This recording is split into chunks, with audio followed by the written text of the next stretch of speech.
Xo'p, aka Obir, hammasi tushunarli. Ovqatlaring, tansiq taomlar hammasi senda ekan. Futbol muxlislari uchun qanaqa sharoiting bor? Bu futbol muxlislari uchun hamma sharoitimiz qilingan. Bu 85 talik televizorimiz, keyin mana bunaqa sharoit Ishtixon territoriyasi bo'yicha boshqa joyda yo'q. Gapimizga javob beramiz uni. Hamma tomon konditsioner deydimi, televizor setantaga olingan.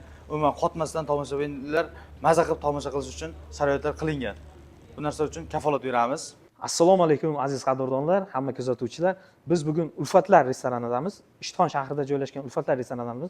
Bu yerga kelishimning asosiy maqsadi 1-fevral kuni kichkina anonscha berib o'tib ketaman. 1-fevral kuni yakshanba kuni soat 18:00 da Samarqand Reds fan klubi Ishtixonga tashrif buyuradi. Navbatdagi yig'inimiz Manchester United Fulham o'yini bo'ladi. Yig'in boshlanish vaqti 18:00, o'yin boshlanish vaqti 19:00. Barchangizni Ulfatlar restoranida kutib qolamiz. Ulfatlar restoranida o'zining mashhur jizlari, o'zining mashhur Ulfatlar asarchisi bilan tanovul qilib, futbolning qaynoq lahzalaridan bahramand bo'lingizlar. Ha, aytgancha, tashqarida harorat sovuq bo'lishi mumkin, ichkarida esa qaynoq atmosfera bomba bo'ladi. Aytgancha, Citychilar va Arsenalchilar sizlar ham kelaveringlar, Fulhamga baliq qilib turasizlar. Let's go!